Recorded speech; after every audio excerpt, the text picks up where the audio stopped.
has the stamina. Let's let her respond.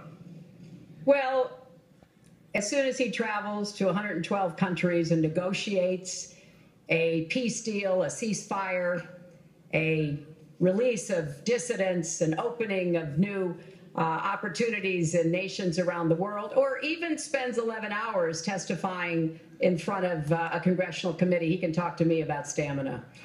The world, let me tell you, Hillary has experience, but it's bad experience. We have made so many bad deals during the last, so she's got experience, that I agree, but it's bad experience. Whether it's the Iran deal that you're so in love with, where we gave them $150 billion back, whether it's the Iran deal, whether it's anything you can name, you almost can't name a good deal. I agree. She's got experience, but it's bad experience. And this country can't afford to have another 4 years of that kind of experience. We are at the final question. One thing, Lester, is, you know, he tried to switch from looks to stamina.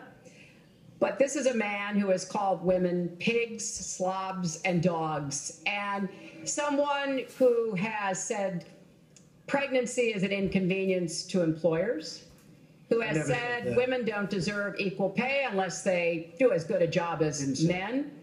And one of the worst things he said was about a woman in a beauty contest. He loves beauty contests, supporting them and hanging around them.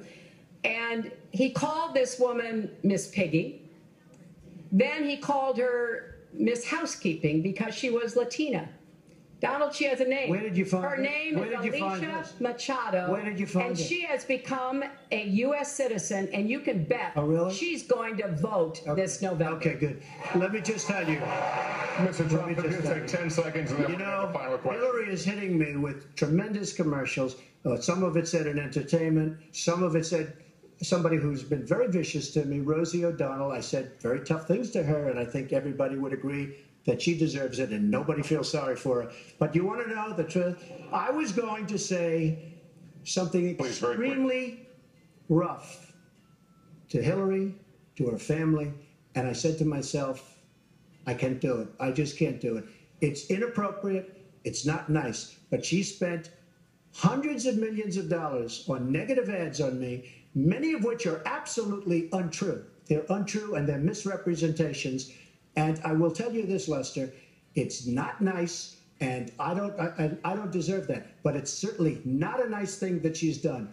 It's hundreds of millions of ads, and the only gratifying thing is I saw the polls come in today, and with all of that money, over $200 million is spent, and I'm either winning or tied, and I've spent practically nothing. One of you will not win this election. So my final question to you tonight, are you willing to accept the outcome as the will of the voters? Secretary Clinton? Well, I support our democracy. And sometimes you win, sometimes you lose. But I certainly will support the outcome of this election.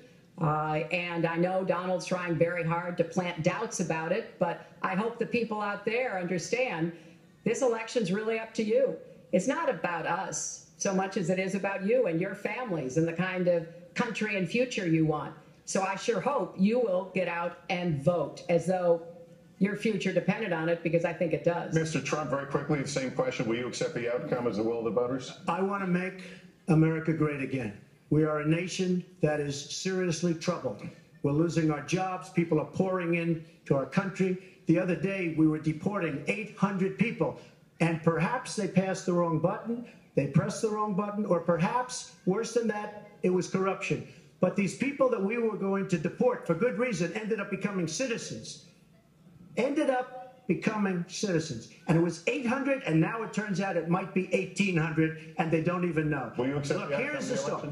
I want to make America great again. I'm going to be able to do it. I don't believe Hillary will. The answer is, if she wins, I will absolutely support her. All right. Well, that is going to do it for us. That concludes our debate for this evening. A spirited one. We covered a lot of ground, not everything, as I suspected we would. The next presidential debates are scheduled for October 9th at Washington University in St. Louis and October 19th at the University of Nevada, Las Vegas. The conversation will continue. A reminder, the vice presidential debate is scheduled for October 4th at Longwood University in Farmville, Virginia. My thanks to Hillary Clinton and to Donald Trump and to Hofstra University for hosting us tonight. Good night, everyone.